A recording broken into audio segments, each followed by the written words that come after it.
Welcome to Limitless, the podcast where peak performance meets unstoppable growth. Each week, we explore powerful strategies to elevate your mind, body, and relationships, breaking through barriers and unlocking your potential.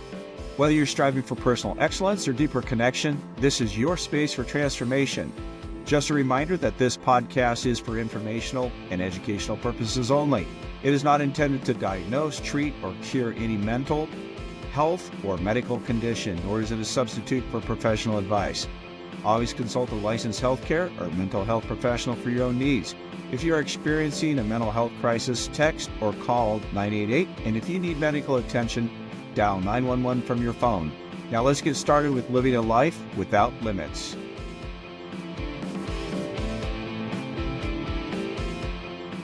All right, we're on. Go ahead, Carrie.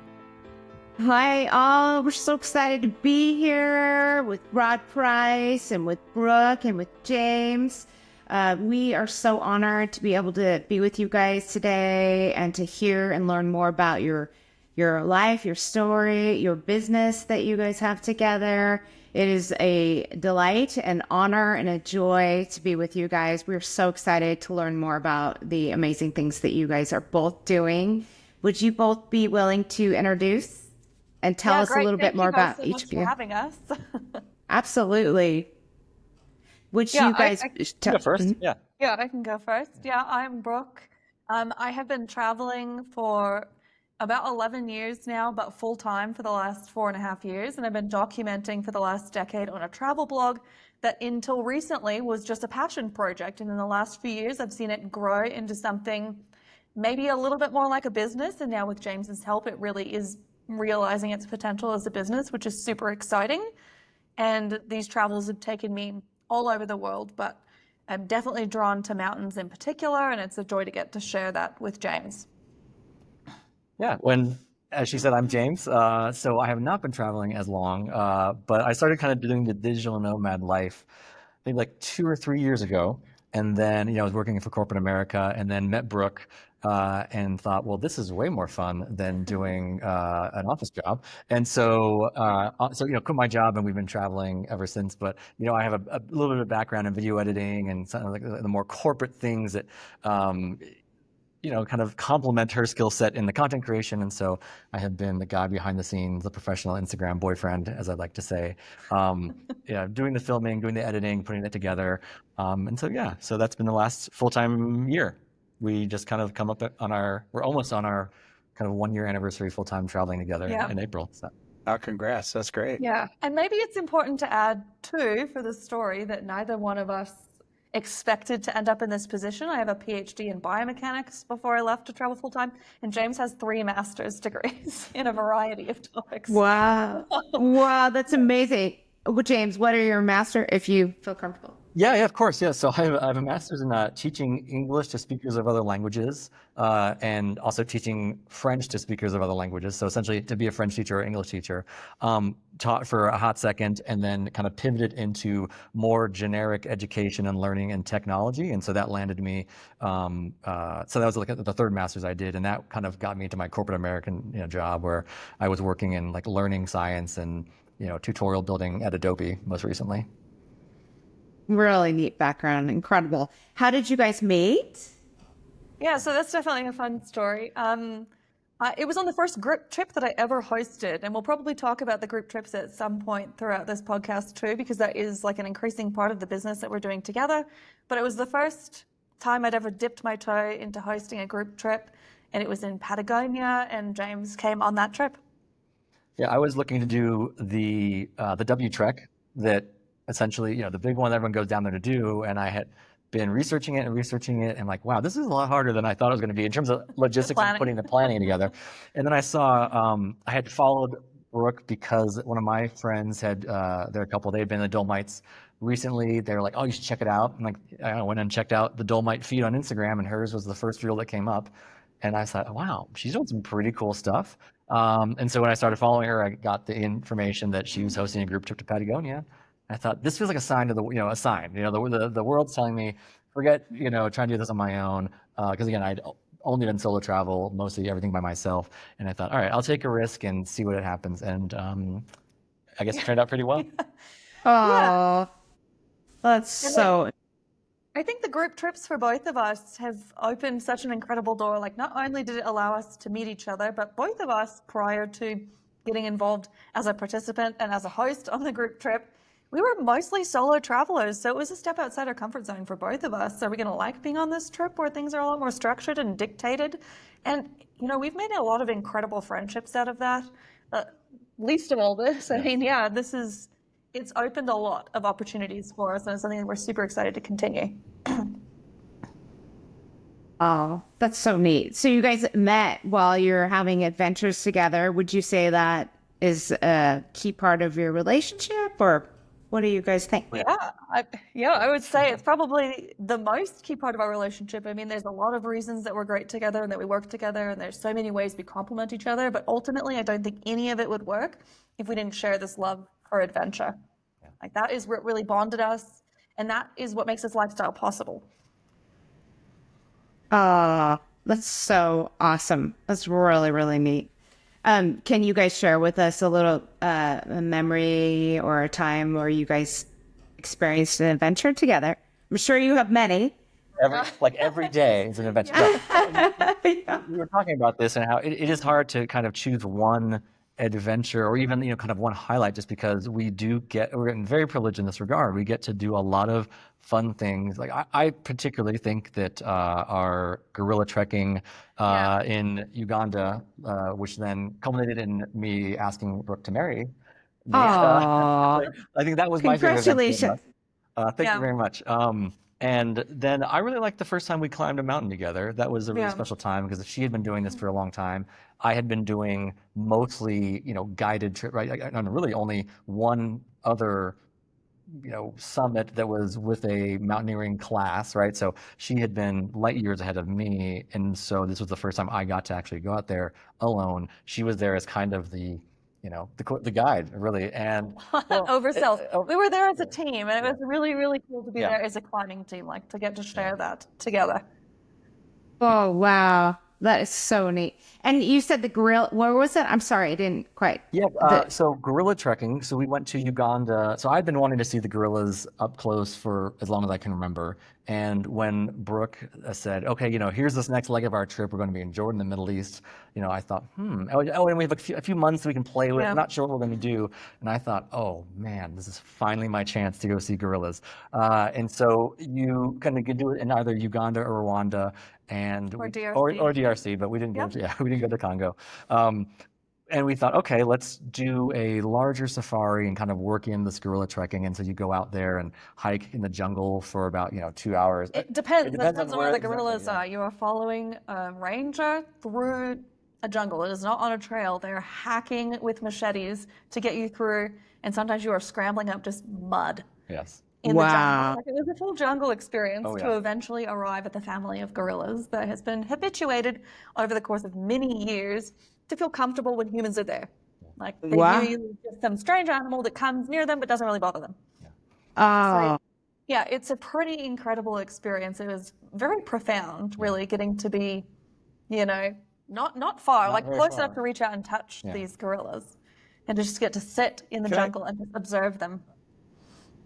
So you're celebrating your 1 year anniversary together in the business, right? Is that together as well? How many years have you been together? Oh, a year. It's about a year. A year. Yeah, we've known each other for 2 years, and we've been together for a year.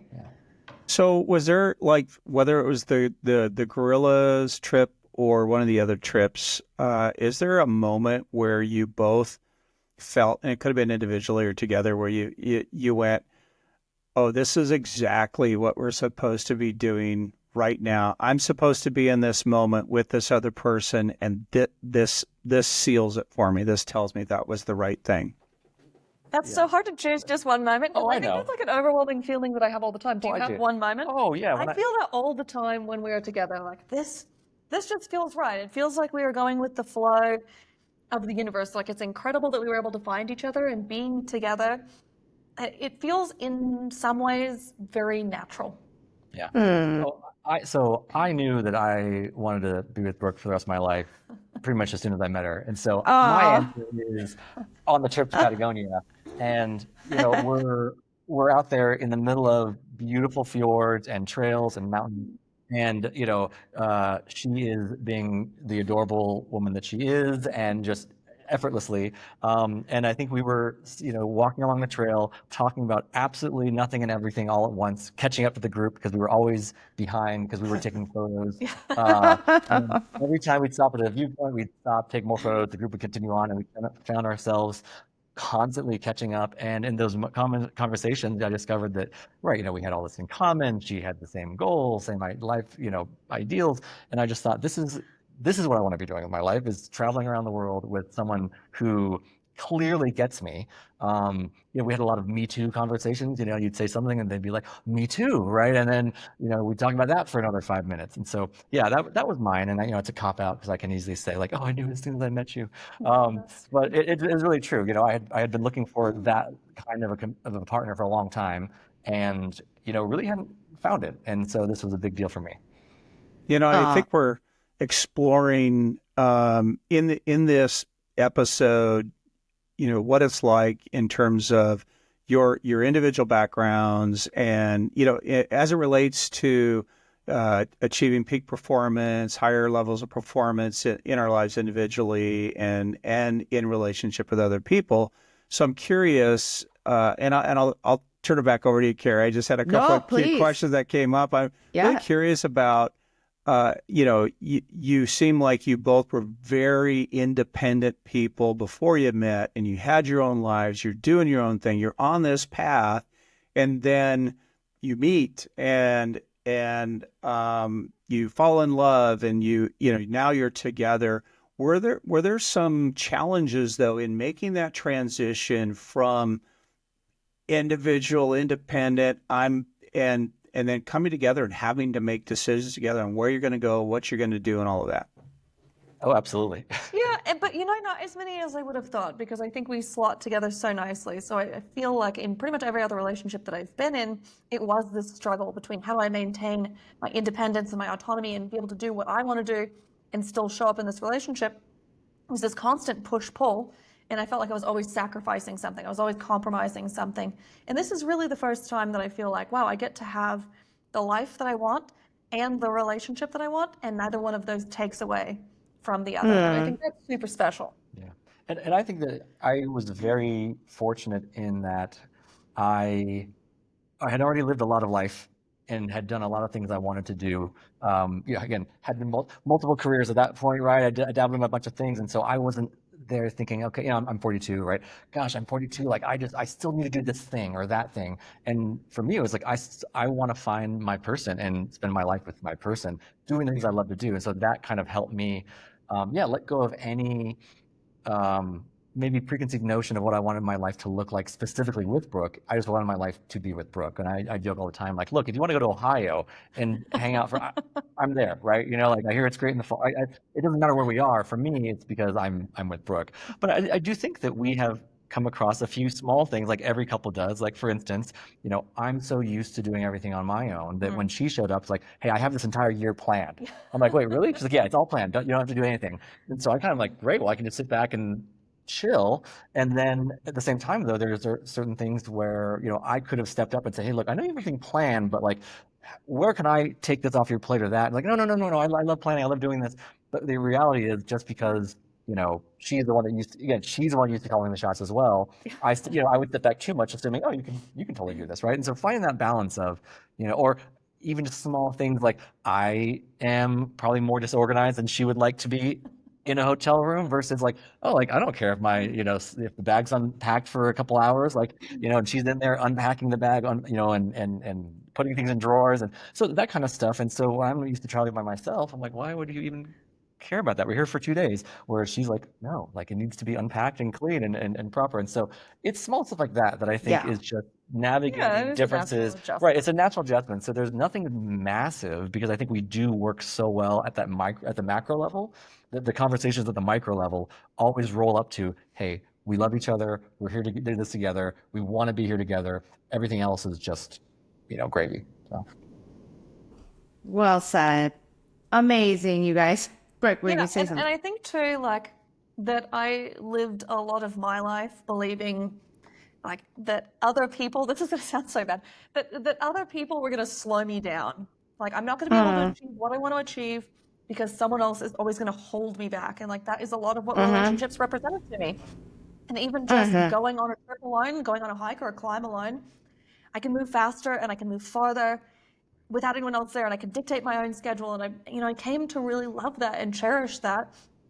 And this was a transition for me to be able to recognize, like, no, I don't necessarily go faster and farther alone. Like, we are better together. We have that complement. Like, yes, there will be some times where you have to slow down and wait for your partner, but in the reverse, your partner will slow down and wait for you too, and you two can help each other. You can support each other. Like, James being able to take, we're just packing for a trip now, and James being able to take weight in his pack, like that it's not even shared 50-50. He's like, oh, I'll carry a little bit of extra weight. This to me is such a novelty, on a by yourself. Like, you're carrying everything by yourself. Like, that you can have someone out there and they're going to help you as well.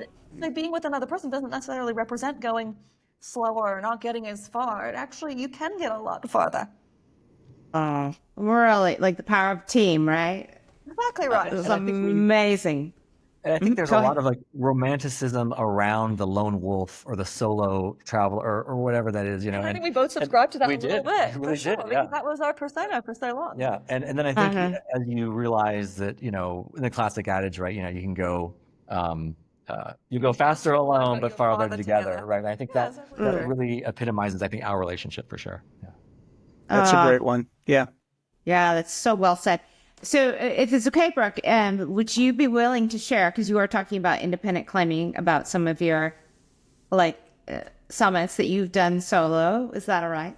Yeah, absolutely. So two, probably the most notable ones I have done solo are Mont Blanc and Aconcagua, and both of those were, really special expeditions to be able to set out on alone.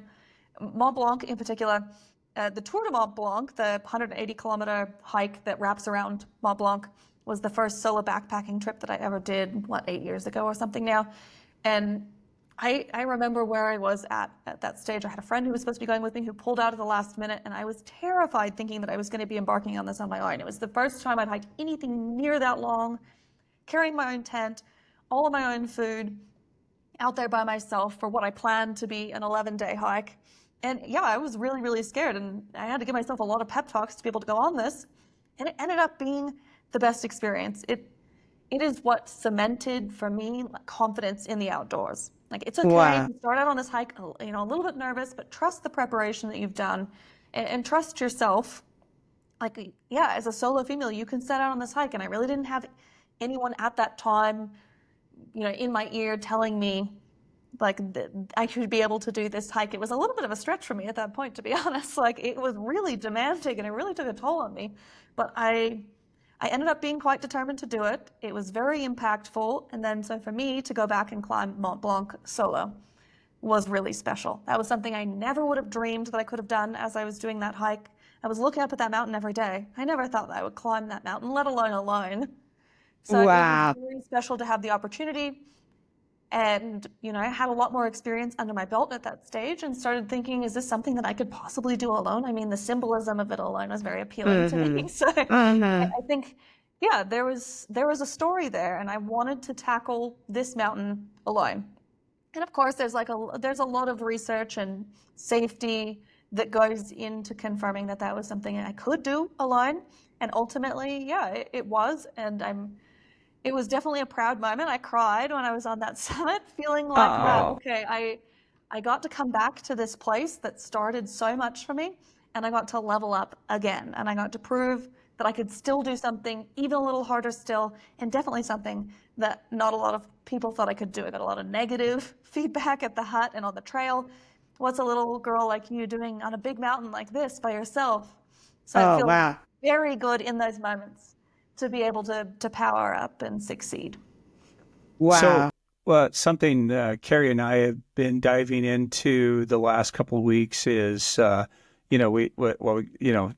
we've termed embrace the suck, right? Yes. And as I've told Carrie, I had a good friend, one of my best climbing partners, and he loves, and he's taught me to love the suffering, right? And so learn to love the suffering because you really find, the little gems in there. So can you relate to that at all during that trip? Where there were, I mean, I'm sure there were moments of suffering, but I mean, as you know, was there a time where was there ever a time you were ready to turn around on that, or you just felt like you wanted to quit, or just you were feeling that, and how did you deal with it, and what changed? On Mont Blanc, no. In a lot of ways, I look at that climb, and it was a glamour climb. It was perfect conditions, like it was beautiful. That's It was great. great. But I think about Aconcagua, and Yeah. that was type 2 fun. It was the most brutal thing I've ever done, and it was absolutely the closest that I've ever been to turning around. There were so many times on that summit push by myself up there where I Yeah. thought, I don't think I can go on. Like, am I Yeah. going to die on this mountain? When do I turn around? When do I pull this plug? And I would always think, okay, I think I can just take a couple more steps and see how I feel. I'll just take a couple more and see how I go. And sometimes you'd take a couple and you'd have to stop and rest. Above 6,600 meters, there's just no way to describe it. It's like being strangled.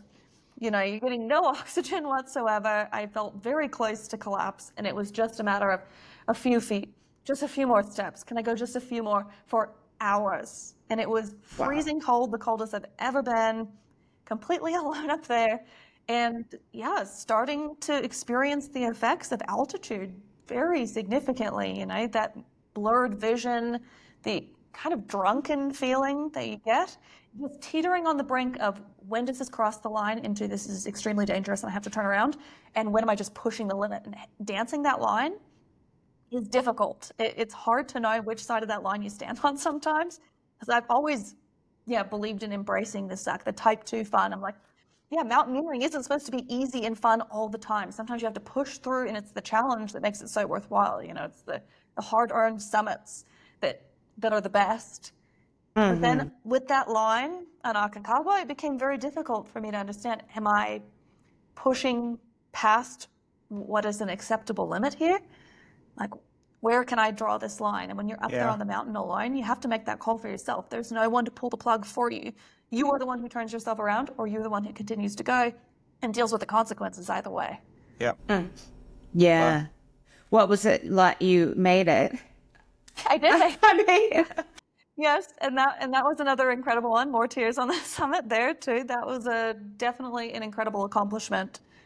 Yes. That was a proud moment for me. That was definitely proud. I got a check from the summit of her little video that she made, and later on she shared it with on Instagram. But it was of her kind of summiting, and just I could tell the emotion that she was experiencing, and it was really cool to see her. And we had yet to get together at that point, but she had texted me the video to kind of let me. I knew she was on the summit. I knew she was doing it that day, and I was just like, gosh, did she make it? Did she make it? I don't know. Yeah. So yeah, it was great.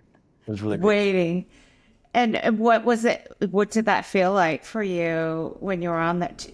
Yeah, I mean, it's the most incredible swell of excitement and relief to make it this goal that you have anchored to for so long, this thing that you want so badly. And I think I attach a lot of my self-worth, perhaps even too much sometimes, to these accomplishments. Like, I want to prove that I can do these things. I want to surpass people's expectations of what I can do and what women can do in the outdoors. And I realize this is, this pales in comparison to what a lot of other women do in the outdoors. But it's very impressive. In some small way, to feel like, okay, I can be out here and I can do impressive things too. Have you always been that way? Or is there a time in your life where you sort of, you can look back, or is it as long as you've been alive, you can remember you've been that way? You want to prove that you can do it. Yeah, absolutely. I think I have always wanted to prove that I'm tough enough, strong enough, smart enough, determined enough to complete stuff. And it is something that has led me to a lot of accomplishments in my life that I'm very proud of. But I think it's also a lot of pressure on me as well, that I have a hard time then when I don't succeed at things. Like, it's an incredible story that I got to the summit of Aconcagua. Yes. Had I made it 100 meters below that summit, would it have been that much less of an impressive accomplishment? To me, yes. And I think that's kind of unfortunate. And that is something that I don't want to attach too much meaning to just the success. It's the journey that is significant too. Getting up and getting close to achieving something incredible is still an accomplishment. It's not all or none. Yeah, so well said. So well said. James, do you come from the same space in your background? Is that, I mean, have you Yeah, that's experienced a great question. And I think, yes, I mean, short answer, yes. We're both the kind of people, right? Like she has a PhD, I have 3 master's degrees, right? Like Yes. you got to be a little bit, of that, Old like grit. I gotta do, Yeah. I'm always doing something. So, I kind of have a different take though. So once upon a time, so I started out in the military, went to SEAL training, got halfway through, and then failed scuba diving, right? But I got through Hell Week and all the hard stuff. And, for a long time, I attached all my value to the fact that I failed, right? That like I didn't actually make it through SEAL training, right? Because all that matters is that, at the end of the day, to be like, oh, I'm a SEAL, I'm a special forces operator, I'm a pilot, whatever it is, right? And Ron, I saw your bio, so I know that you kind of maybe can understand this a little bit, right? But there's definitely this, the journey is not what it is. It's all about the end goal, right? And through a lot of therapy and a lot of reflection, I got to the point where, I look at that accomplishment as very, very formative. And when I think about like, gosh, should we push ahead and do this really hard thing that might be dangerous? There's a little bit of me that says, why? What are you trying to prove to anybody? You already made it, you're still halfway through SEAL training, right? It's supposed to do it so to make up for the fact that you failed SEAL training. It was no, you don't have to prove to anybody, right? You survived halfway through the hardest military training in the world. Like, chill out. And I think that I have noticed Brooke has, again, that kind of the opposite of no, we gotta push, right? And we did a hike in the Wind Rivers last July in Wyoming, and she unfortunately got really hurt, and then we were really struggling to keep our time for, again, numerous reasons.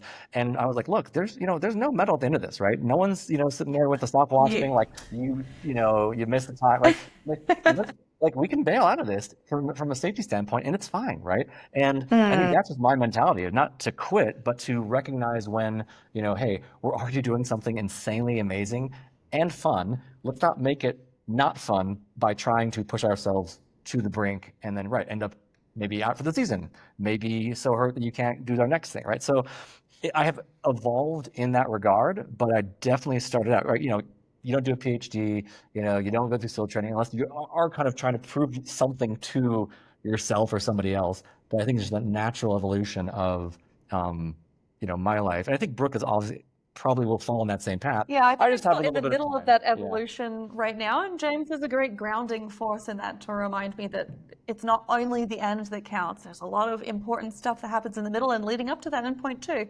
It's not all or nothing. And I think I bring a lot of additional, just societal baggage possibly to this. Like, as a woman, that I feel I have a chip on my shoulder in the outdoors about being told that I can't do stuff, or people doubting whether I can do stuff. Even if their intent isn't bad, I have gotten just a lot of comments in general from strangers who make an assumption about what I know or what I can do based on me being, especially, a young woman or a small woman. And I think I carry that around a little bit, and it fuels me in a lot of important ways to achieve a lot. But I think I feel like I do have something to prove to people. Like, if I fail at this, people will say, oh, of course you did. No surprise there. And if I can succeed at it, I can prove them wrong. I can show them that, women can go out and do these things, that they underestimated me. I was going to say, I think I carry that a little. I kind of built my life on, I love to be underestimated, right? So that's kind of my attitude is, go ahead, underestimate me. And that just powers me even more. So, yeah, I get that. Yeah. Yeah. And tons of mental toughness, grit, growth mindset, fortitude. I mean, wow. Just as I'm listening, just really, really, really, really inspiring. Thank you guys for sharing. I mean, it's so inspiring to help us all, push in a way that is good for us to be our best selves. Super inspiring. And I think it's a double-edged sword, right? Because Brooke made the great point that, that grit, drive, determination is what gets you to these high levels of achievement, right? I think, peak performance, right? If you guys are talking about like, how does, a person naturally exist in this world of peak performance? I think the answer is they don't naturally exist at all, right? It's forged from, either trauma, adversity, these things. And then there's a decision point. I'm going to use this as a learning point, or something to benefit my life in the future, or I say, what was me, gosh, this is too hard, and then you fall off and nothing really comes of it. And so I think both Brooke and I have been fortunate enough to have learned from those adverse moments, and the grit again doesn't come naturally. I think it comes from a bunch of different small experiences in our lives that have challenged us and tested us, and then we've just been able to come out on the other end because it was just enough in that moment, right? We were confronted with something that was just so awful that we couldn't recover, right? So I think we got very lucky in that regard. And so I hope that people aren't listening to this thinking, oh gosh, man, you're just born with it, right? I would people are not born with it, and it is a very achievable mindset once you kind of put yourself in that headspace.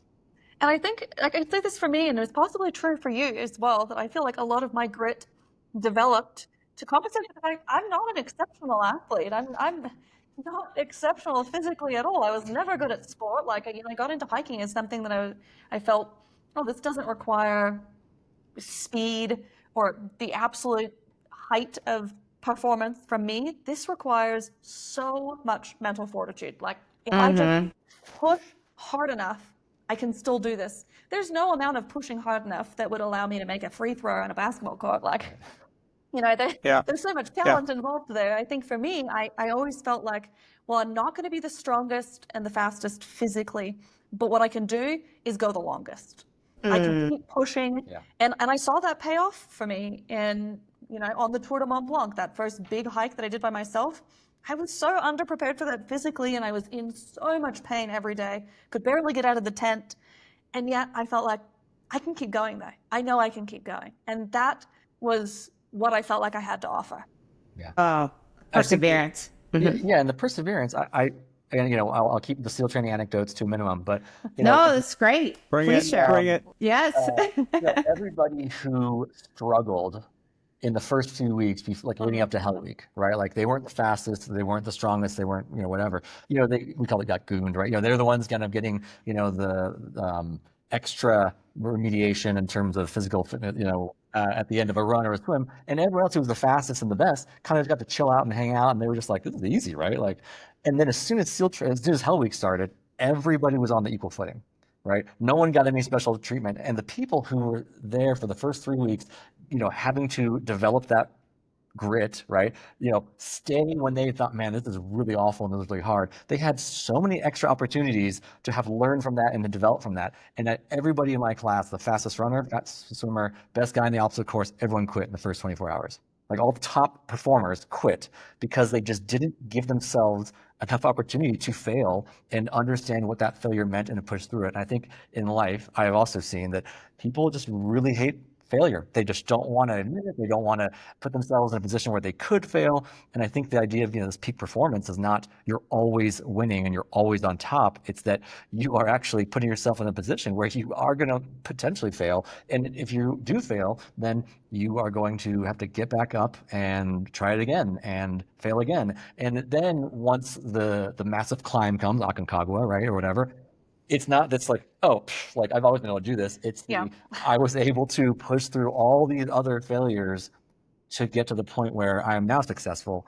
And so again, everyone talks about embracing failure, fail fast, fail often. And they say it as a, in the tech world, in the corporate world, they say that as a nice, little mantra, and no one really believes it, right? Because they're like, well, I failed, but look what I learned. Like, yeah, but you didn't hit your KPI, so you don't get your bonus at your core or whatever, right? And so there isn't actually the belief that that's a true thing that is going to benefit. You're going to help yourself from. And so I would submit that try to fail more, right? Embrace it and don't shy away from it.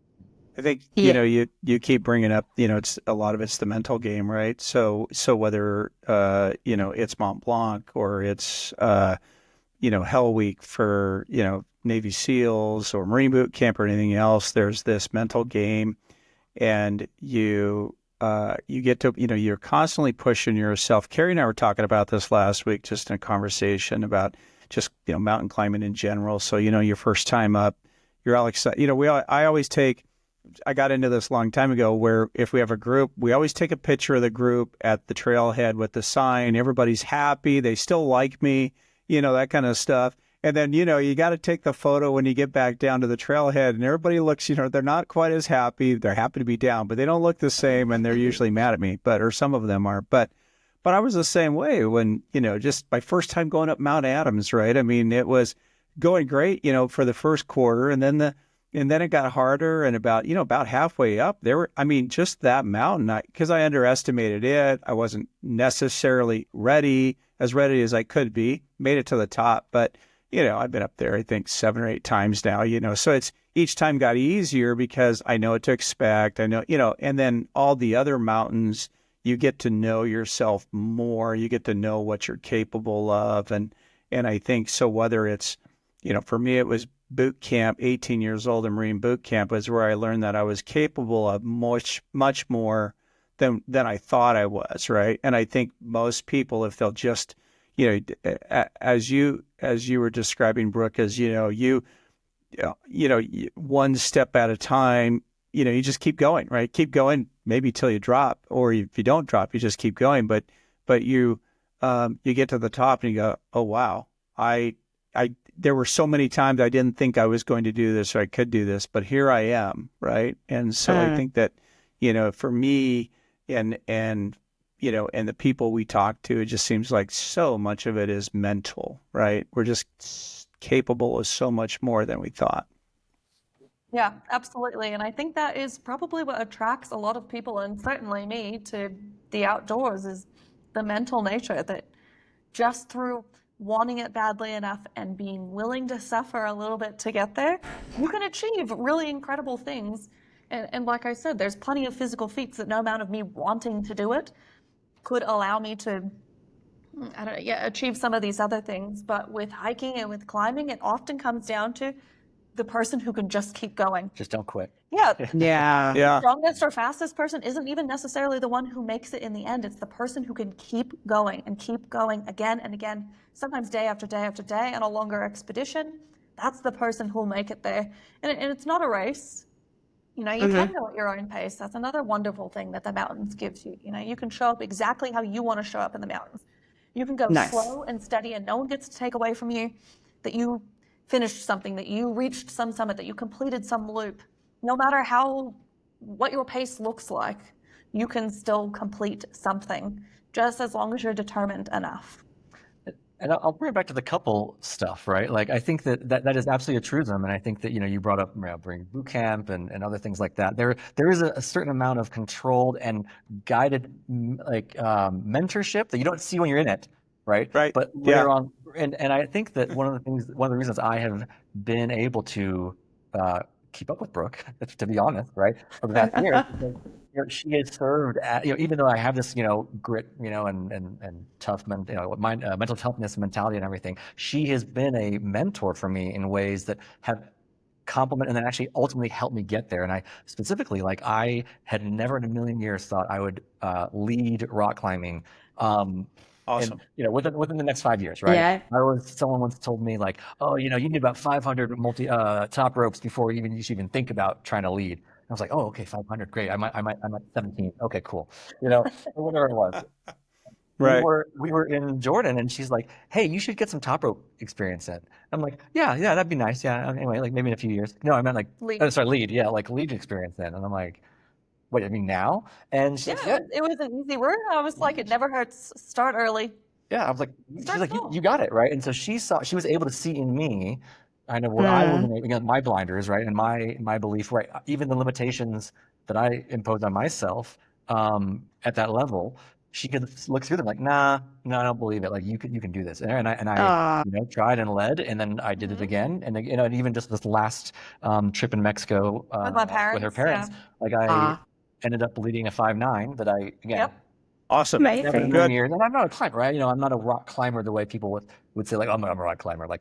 definitely not me at all, right? But because, I had that mentorship, and we've talked about this, our roles are very much reversed in the mountains and outside, right? Like Brooke is often the one who is pushing me and showing me things and guiding me and helping me.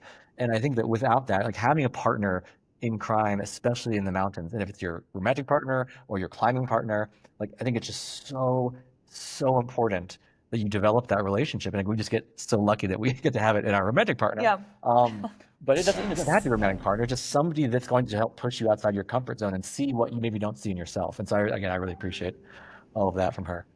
Yeah, and absolutely. I think we spoke to you guys about this before too, that one of the things that I love so much about our relationship is this gender role reversal that we have, where I bring a little bit more experience from mountaineering and from mountaineering and hiking.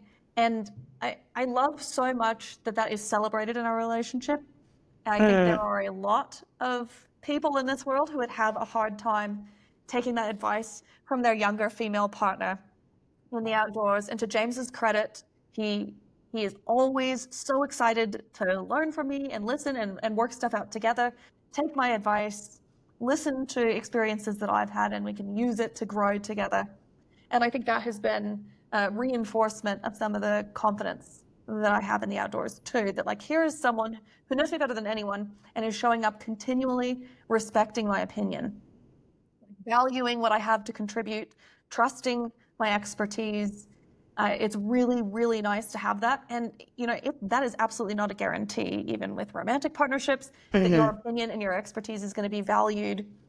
I think guys are used to being the ones who are pulling their female partners outdoors, and I understand that that's painting with a broad brush, but it's certainly been my experience. And it is really nice then to exist in this environment where we're not in competition with each other. That doesn't take anything away from James's masculinity, that I have some of this expertise and that I can help him learn some of these skills.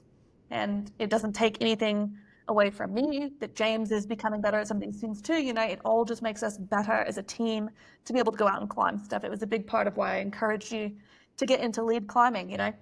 We both need to know this stuff. It can't all fall to one person. We should both learn and grow as much as we possibly can and develop these skills so we can be the best team possible.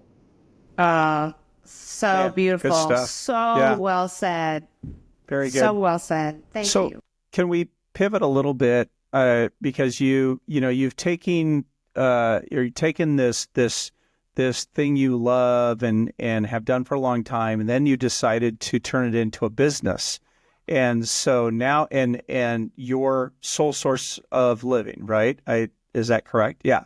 So maybe you could talk a little bit about that, the transition, how you transitioned into that, and what have you learned in the past that's helped you? So all the things that you've been talking about, grit and mindset, and you're both highly educated, doesn't necessarily make you good business people, right? I'm not saying you, but us, right? Very but true. it's very true. Yeah, but so maybe you could tell us a little bit about how that's gone, where, how it started, and making the transition, where you are today and where you're taking it. Yeah, And absolutely. do you want me to share your website at some point, or I've got it? Nice. Yeah. That'd be really Okay. great. You want me to share it now or later? Do you want to talk about it first, and then we can jump into it? Yeah. Okay, I can talk about it first. Yeah. So And then as I just tell me mentioned- when, I'll share it. Okay. Okay, great. Thank you so much, Rod. Yeah, I started this blog about 10 years ago now, and it started off just being a way to document travels that I was going on. I spent 3 to 4 months every year traveling the whole time I was studying. It's always been a huge part of my adult life. And I started this just to share stories with friends and family, and, gradually got a larger readership. And this was a really slow process. I didn't set out to become a travel blogger. I didn't set out to make money off of this. And in fact, I only monetized my site officially a couple of years ago. It has been slow burn to get to the stage that it is at right now. And so I can't attribute it being here necessarily to me having so much grit to keep trying, and because I always believed that it was going to be something, not necessarily, but on the flip side, I think it was passion driven and internally motivated for so long that I do have that drive now to convert it into a business, because I know I'm not just doing this for the paycheck. I have done it for a lot of years when there was no money involved, just for the love of it. And I think there have been a lot of roadblocks to success based mostly around the fact that I don't have any business experience or background or really sense at all. I don't have any coding experience. And I built this website from the ground up 3 different times on 3 different rebuilds. And it has been a slow and challenging and very frustrating process. And yet I always felt like I want to share something here.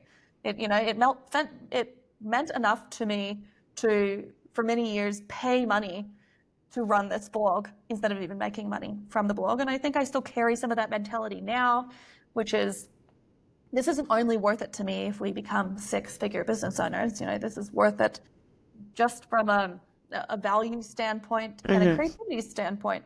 And that's why, James has been such an incredible asset now in the last year, getting to bring in all of this business experience that he has and the more formal education and experience in corporate America to actually build a business. And you bring a lot of value to this team. It has been my passion project for so long, but I never really understood how to take the business off the ground. And that is something that James is fantastic at and finds really interesting. So he's been able to come in, learn what I've done so far, and he sees so much potential for where this can go, even beyond where I thought I would be able to take it, just as one person with no experience running a website or anything. He has seen where we can get it to, and it excites me to have somebody else on board now who believes in it like I do, and sees that there is value in it and sees a future even beyond what I saw for it. So that is what we've been working on now. We're doing a lot of upgrades and rebuilds on the site, trying to open up like a storefront so I can sell what has been a dream for a long time, like custom GPS map files for some of the trails that I've done, especially ones where I did a custom route. And it would be really, really exciting to get to share this with people. There's so much value to me in hearing from people who have read a trail guide that I've written, that this is how they were able to go on their first solo hike. I get those comments from people. I was so scared to tackle this on my own, and I was thinking I needed to do something easier. I needed to go with a guided group, but I just found your post and I've decided I'm going by myself. And that just brings me so much joy. It was hard for me to get over the hump of doing stuff on my own. Yes. And I am fortunate because I do come from an outdoorsy family. My dad has been an incredible mentor in me getting involved in the outdoors. And even as I transitioned to do stuff solo, it was still scary. And I had someone to talk to about it. So for people who don't necessarily have that, I love getting to be that support. I love getting to answer those questions and cheerlead people on from a distance to try something outside their comfort zone. And I think more times than not, they will prove to themselves that they are a lot stronger than they imagined. Wow. And your life embodies that. You live it and model it. And people are so drawn to that. That's where I was saying it's so inspiring. Oh, well, thank you, Kate. Really, really. Just because you're living it and people can see that and they follow you and they're so drawn and it gives them courage. It's incredible. Well, thank you. Really incredible. We have as a woman leader. Yeah, absolutely right. It's really exciting to get to show up as a woman for anyone, but definitely for other women, and definitely for other women who want to get out there and do it scared. I'm a big that's great. Like, it is okay to feel nervous before you do these things. How do you handle nerves and fear? I'm like, I still experience them. I'm nervous before I go out and do these things too. You build that confidence over time. You become less nervous every time, but it probably never goes away completely. But that's okay. That doesn't have to be a barrier to doing it. It is okay to do things scared. As long as you've done the preparation, trust that. Trust yourself. Really well said. And can you just say a tiny bit more about that, Brooke? Like, what helps you I love the quote, do it scared. What helps you to press through there? Like your thought process, or can you say a tiny bit more? Well, I have a specific example too. So this is a good example of doing it scared. And I have shared this with several women before who have said that it was valuable to them. That a lot of times when I'm pushing through something that is incredibly difficult, some part of the hike, some ascent to a high pass or some part of a climb that is feeling so incredibly difficult, and you don't have someone around you to encourage you to keep going because you're there alone. You have Mm-hmm. to be that own motivational voice for yourself. And Yes. sometimes I will give myself pep talks in my head about keep going, you're doing so well, you're incredibly Uh, strong, and you're very brave. It's nice to give yourself this positive pep talk. I've heard other people that they're like, keep going, push through or you wimp. And I'm like, no, this is not the pep talk that my mind wants. I want right. to celebrate myself for being on this, even though it's hard. Like, it's not more of an accomplishment if you do something that's easy. In fact, I think it's more of an accomplishment if you do something that's hard.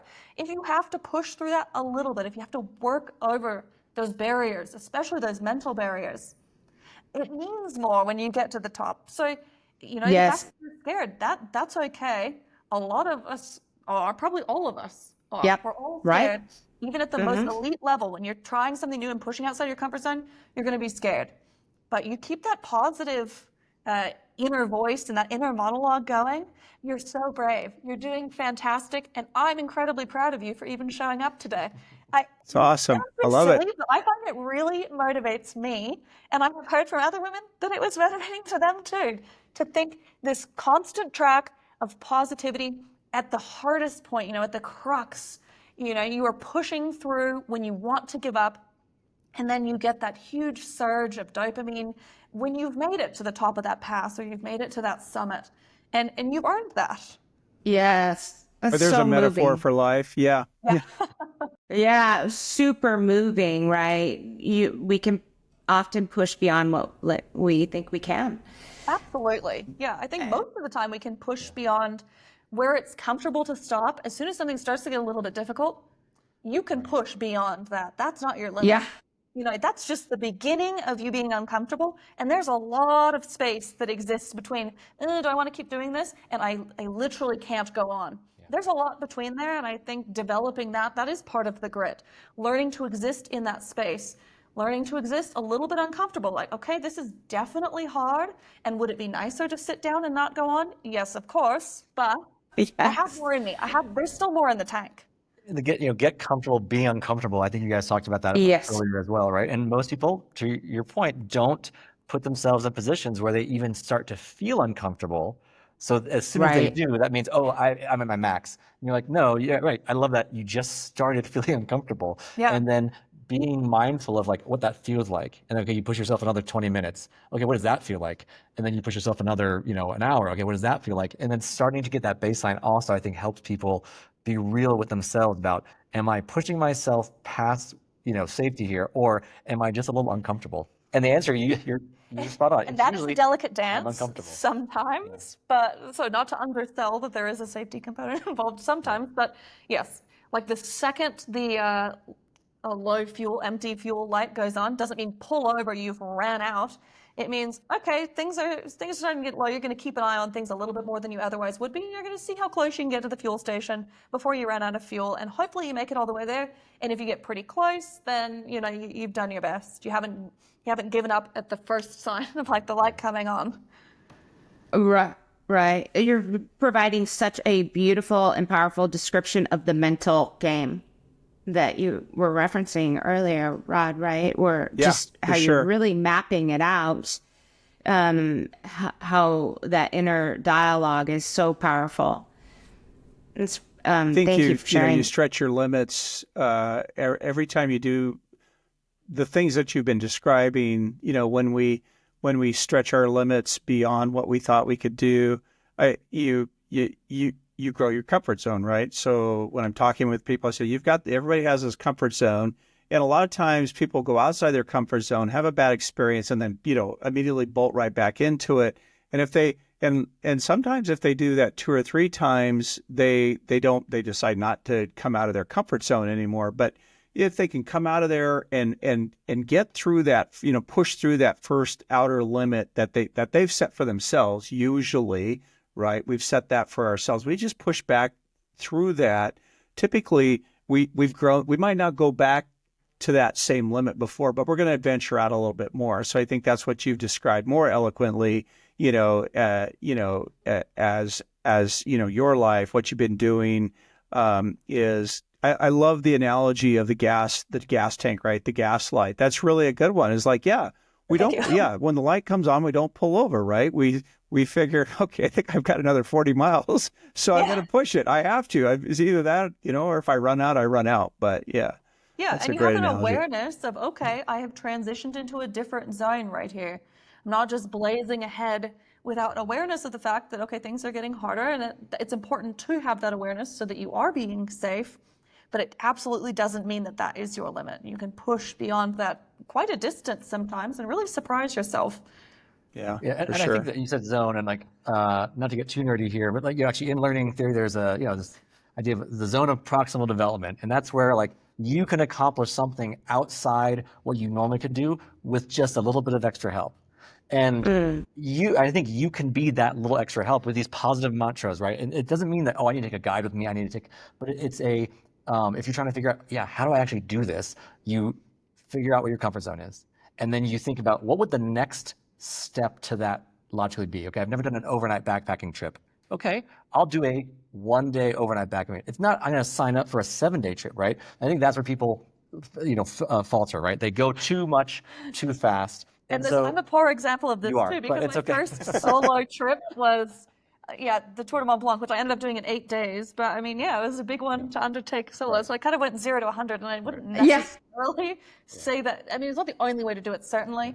And for some people, it won't be the best. And for others, it might be, though. Like sometimes that incredible challenge is part of what makes it so exciting. It's equal parts scary and exciting, and some people thrive in that zone, and I think I do. And I think some people thrive, but I think I have met more people who do not thrive. So it's important to acknowledge that some people and don't. it was more just finding a way to actionable, systematic way of doing this, right? Because I think it's easy to hear this like, oh, cool, great, I'll just be tougher. What can I actually do? And I think it's identify that zone, identify the next harder thing, do that thing, and now you're aware that when it starts getting tough, you actually know that you're doing a thing that's harder than you think. So it's not this mental game of why am I feeling so tired, or God, I'm not good enough, because you're thinking that I should be able to do this just fine. Well, no, you shouldn't.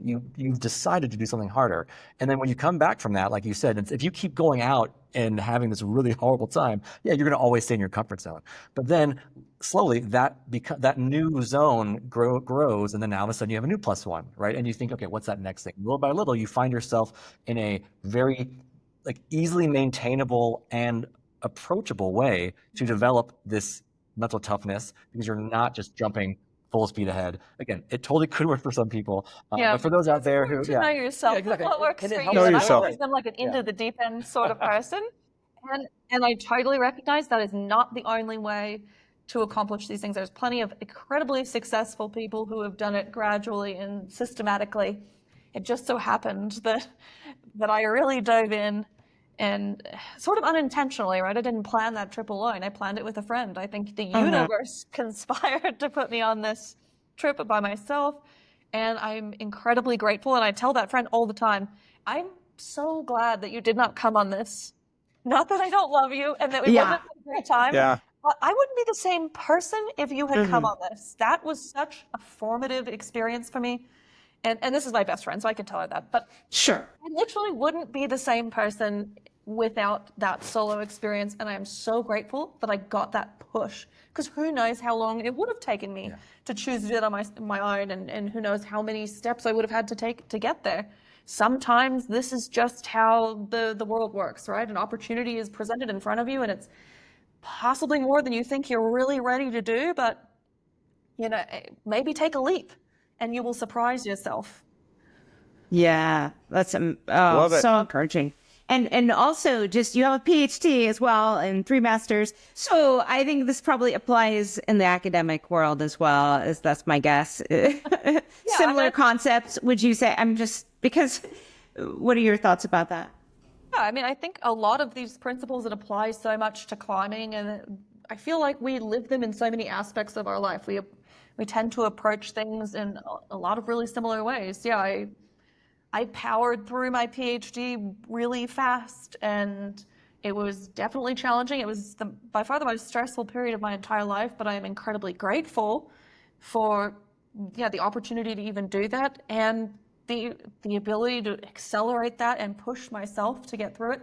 It is a big part of the reason I have this life I do now. I mean, I finished my PhD at the end of 2019. We all know what happened in 2020. Yes. It would have been a very different experience for me. I think I wrapped that up in beautiful, perfect timing, coincidentally. Yes. And that's not to say there's always a pandemic just around the corner, but Yeah. I am grateful for the push that, it got me where I am now, certainly. Yeah. That's amazing. Well, you want to What- look at the site and guide us Yeah. through there, and we've got it up here. We can tell me Yeah. where you want to start. Well, Let's have a look at the hiking and climbing guides. That All is right. a good place. It feels very oops. on topic There here. we Yeah, go. just go ahead and click. Yep. All right. Yeah, so this part of my site, and it's currently undergoing a little bit of a redesign, but this is where all of the hiking guides that I have produced for longer routes live and exist. So on here, like Alta Via 2 and the Dolomites.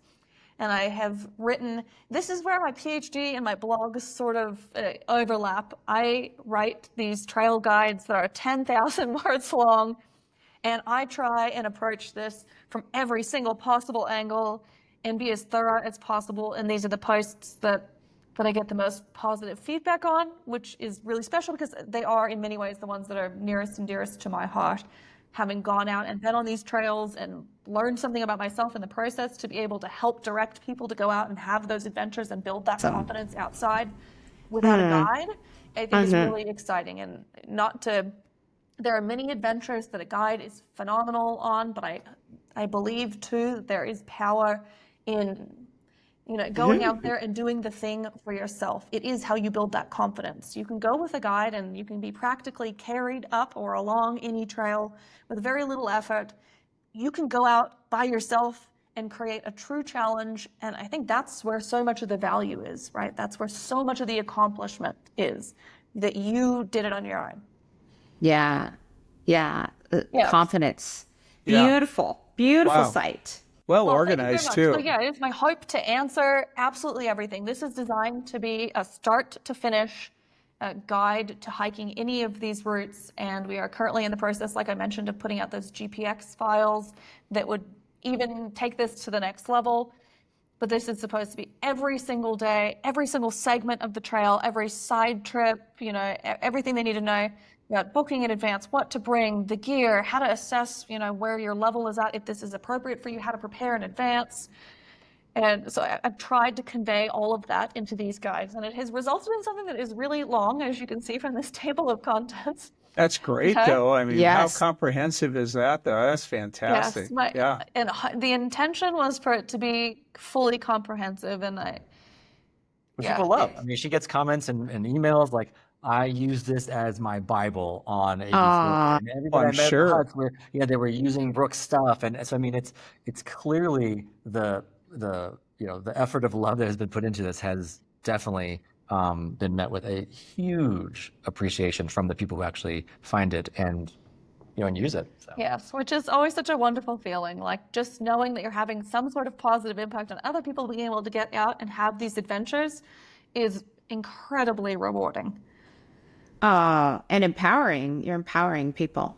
So this list here, I see all trail guides. So, and then the list down here, is this list that shows up, is that Yeah, the exactly list right. of, okay. I think there might be even a few more on that page itself. The menu bar is a little bit limited, so there's Sure. additional ones that haven't made Yeah.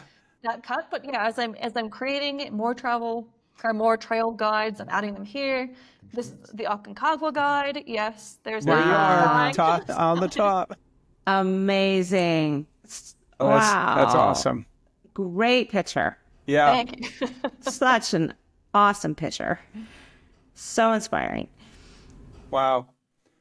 Just love Well, this is good too. I mean, I think it's important for people to know, I've got friends that have climbed Aconcagua, and then the guy that got me into climbing still wants me to do it, right? And I mean, it's such a big trip, just planning and getting there, number one. But and then did you self-guide then on this one? Yeah. Do you self-guide have you self-guided on all of your trips then? No, not necessarily. I mean, I guess we don't really ever take Yeah, but We like don't use a lot of guides necessarily, but we Yeah. love when we do the Matterhorn this year. Hopefully, and you did Fuji with a climbing partner, kind of, yeah. Yes, Yeah. this was 100% solo Aconcagua. I was Wow. unsupported and alone, so it was me leaving my tent at midnight and then getting to Wow. that summit. What was it, 9 hours later or something? Wow. And Yeah. it was me carrying 25 kilos up from base camp to the high camp because I didn't want to pay a porter. I wanted to do it on my own. So Yeah. a lot of research and planning and preparation went into this one, obviously, and I tried to communicate some of that here. And the acclimatization process for a mountain that's 7,000 meters, I mean, it's new, even for experienced climbers. What you can do at 5,000 or even 6,000 meters is very different than 7, as I Yeah. learned on this. You said it's the highest mountain outside of the Himalayas? Yeah. Are you still labeled as self-guide on Aconcagua? Or I mean, not self-guide, but I mean, I guess it would be. Or do you have to? Is there a law that requires? No, so you're still I labeled only as did this self-guide. last year, right? Yep, Last yep, year, last yeah. year. Wow. And, Okay. and a lot of people think that you're not allowed to go on your own, as I heard Yeah. from. I didn't meet anyone else climbing alone.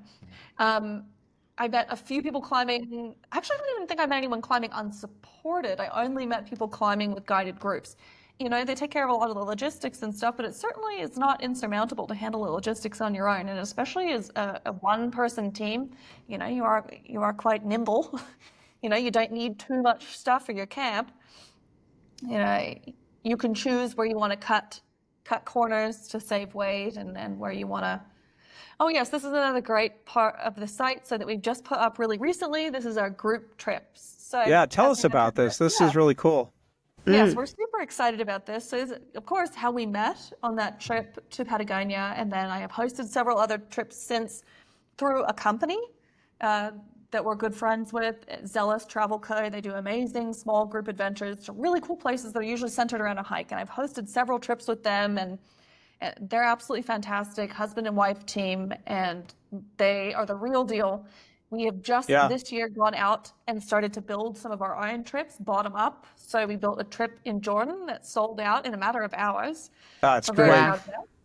How many people, when you say small group, about how many people do you take then? 6 to 10, depends on what the trip is. Our Jordan trip, we actually have 12. We opened it up because we had so many requests. We opened it up to 12. That's Our great. Ethiopia group trip might be more like 6 to 8. But yeah, the Jordan Trail is an incredible long distance hike in Jordan that takes about 40 days. We're just doing a section of this trail. And then other cool adventures nearby, like canyoneering and scrambling. And Petra, this is what we wanted to bring on our trips. We wanted to provide people with an adventurous alternative. Don't just go on a trip where you sightsee and you just take photos and you're driven around in a bus. Let's go on a trip with a small group of like-minded adventurers that you're probably going to become friends with. I mean, as has happened to us, we have a lot of wonderful friends from these trips. And we travel so much, and for our living, we know what we're doing. We know how to find great deals. We know how to find hidden gems, and we're always looking for something adventurous. A lot of people go to Jordan and they don't realize that there's hiking or scrambling or incredible climbing to be done there. We want to bring a little bit of that to people. Don't just go and see the same things that everybody else is seeing. We want to take you to see something special. And then, of course, with this Ethiopia group trip that's at the top of the page, this is a destination probably not even a lot of people are thinking about already. And we were there just a couple months ago, absolutely fell in love with it. The mountains are incredible. And we That's Ethiopia. I was going to say, that's Ethiopia there. Yeah. Wow. I know. Yes. I think people don't realize what is in Ethiopia. We are super excited to get to share it with people. It is an incredible destination. If you want to click on Ethiopia trip details, you can actually see what we've put together for the trip itself. Here's our little flyer. Oh, yeah. Yeah. Nice. So all of these are designed to be like 9 to 10 days long, which feels like a reasonable time for people to take off. And they're centered around hiking with other active adventures and some cultural things, the way that we like to travel, right? It mirrors that. So it's active and it's fast paced, but we're not only going hiking. We are also getting to interact with the locals. We're taking a cooking class. We're seeing a little bit of the culture there. This is one of the oldest civilizations in the world, the cradle of humanity, and it's the only country in Africa that was never colonized. So it's got an incredibly rich culture. We want to give people that too. It's not just about going and taking the photos on the trail, it's something in between this. It's the adventure and it's the appreciation for the country and the culture and its people. Wow. So, and this is all inclusive with the exception of international flights, right? You got to book your own Yes. flights, things like that. Yeah. But this is very reasonable to me. Yes. This is what a great Glad deal. that you think so. Yeah, so that was the model that we wanted to build these trips around, and that is something that we have taken from our friend David at Zealous Travel Co. that he built his trips to take all of the decision making and the question about budget off of someone's shoulders. We're just going to put everything together. We're going to take care of all of the meals. There's no extras. Everything is included. So when you're paying this, there's not going to be hidden costs anywhere else. People have to take care of their international flights, obviously, because they're coming from different locations. But other than that, domestic flights in the country are taken care of. All of the transport, all the meals, all of the activities, all the tips for the guides. We're not going to hit anyone up for tipping. We carry around a wad of cash, and we have planned how much we're tipping everyone based on how many hours we spend with that guide.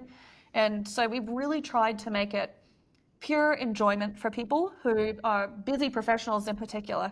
They want to get out and they want to see something incredible, but they don't have the time to plan a trip like this. Yeah. It takes a lot of time. Yeah, for you us don't know where to plan go it. or what to do. Yeah. Yeah, it's a lot of research. And if you don't have the time to do all that research, but you still want to maximize what you're seeing and doing, and you also don't want to go on some cookie cutter commercial trip with a huge tour bus of people that feels impersonal.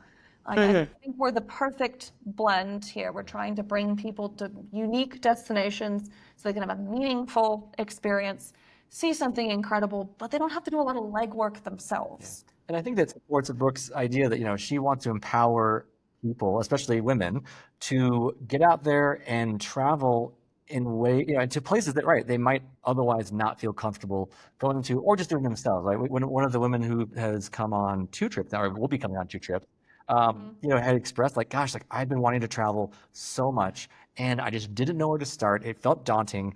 And, she is, I think, the perfect example of the kind of, person who's Never left the country before she came on one of the trips. Really? And now she signs up for a bunch of the trips. Yeah. She's coming to Peru with us in a few months. That'll be She was her. in Italy with us. And Yeah, she's the perfect example. She's a nurse. She has a daughter. She's extremely busy, but she's up for the adventure. She just needs a little bit of help because she doesn't even know where to start with this research. She's new to travel, but she's up for it. And she puts that trust in us, and that is something we've tried to cultivate. Right? With this audience, we want people to trust that we know what we're doing on this trip. Let us take care of it. You don't have to worry about any of the planning. Trust that we're going to take you to the coolest spots. We're going to make sure everything's safe, all the logistics run smoothly, and you just get to focus on having the best time possible in these cool places too. Because another part of our travel ethos is that there are a lot of places in the world, and we don't have to all be going to the Amalfi Coast, right? Right. Yeah. There's a lot of places, and it applies to trails too. There's a lot of trails in the world. We don't all have to be on the exact same one. We can share some other lesser known destinations and get people excited about those, and we can disperse a little bit better. And then the impact of tourism is more positive and less negative. Tourism dollars can have a really positive impact on local economies if we spend them responsibly. If we're visiting somewhere that's already so over touristed, we're not having a positive impact. But if we're visiting somewhere and trying to support local businesses, definitely something that we did on this Jordan and Ethiopia trip we just put together. This money is very meaningful in both of these countries who have suffered significantly in recent years due to tourism drop-off. Right. Neighboring conflict has made these destinations a little bit dicey, and they have seen huge drop-offs in the number of tourists showing up, and people aren't working. That money is important, but it shouldn't be given to a large corporation. It should go directly into the hands of small local businesses who are focusing on sustainability. We should be rewarding that with our money. We should pay more for things that are considering the planet. Yes. Trying to disperse people. We don't want to just do the exact same things for interest, but we also don't want to do the exact same things for overcrowding. Let's take people somewhere else. Let's do something slightly different. Let's mix it up a little bit. I love that. This is brilliant. I love it. And so great for the environment and those local communities. Such a great business philosophy too. Yeah. Great business philosophy. So what's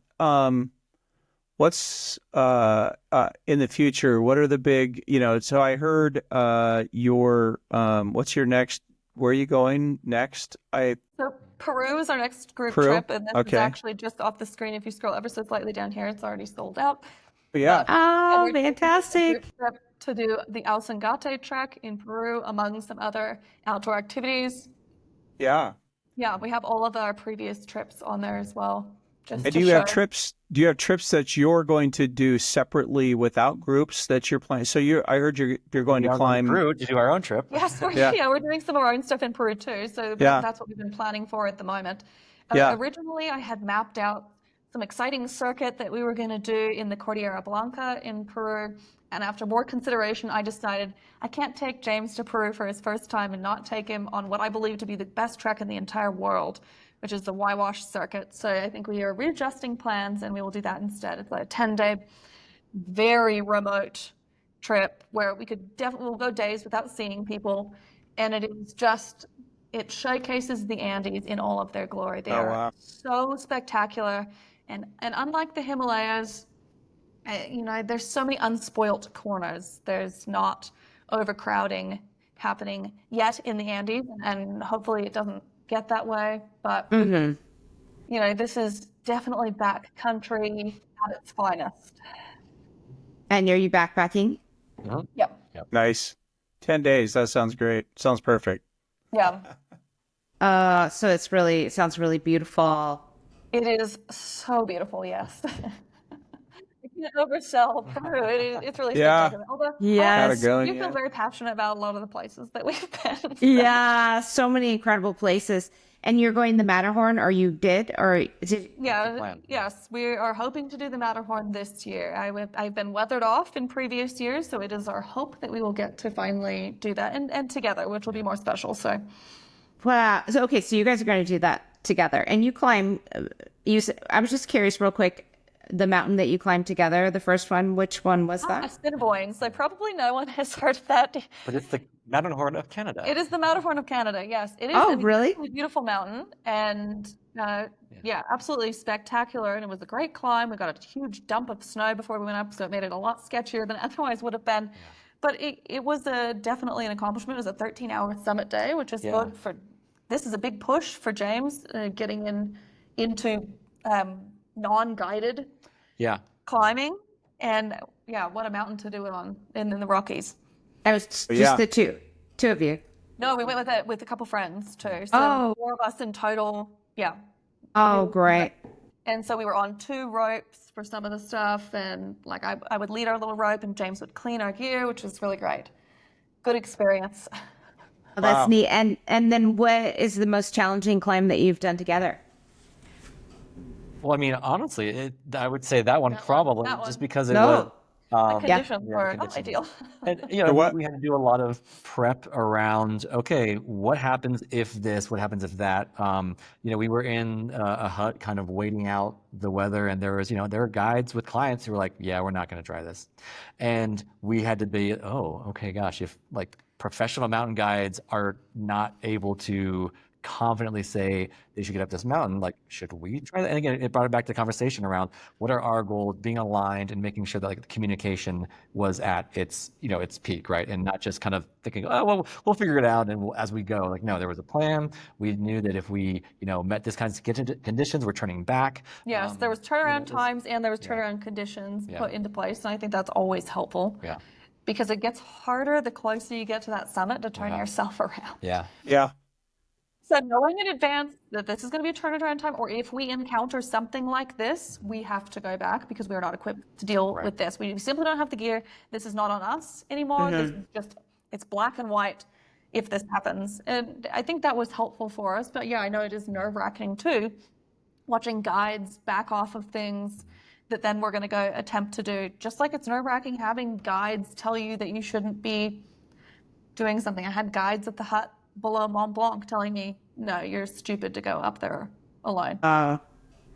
They don't know what you can do. Their job in that moment is to make sure that their client gets back down safely, not back up, not to the summit, but back down safely. And they don't know you, and they don't know what you can do. And so it is a delicate dance between, we have to be safe and we have to consider conditions, but we can also push a little bit before it becomes dangerous. That's the thing. You can turn yourself around and you just are really careful not to cross that line where you can't. Yeah. Right. Yeah, that's very wise. Lots and lots of wisdom in there. Yeah. That's a good one. Yeah, your website is really beautiful. Anything else you guys want to say about your business? Gosh, I mean, I think And the website's called Brooke Beyond, right? Yes. Yeah. Yeah. Just I for mean, our I think listeners.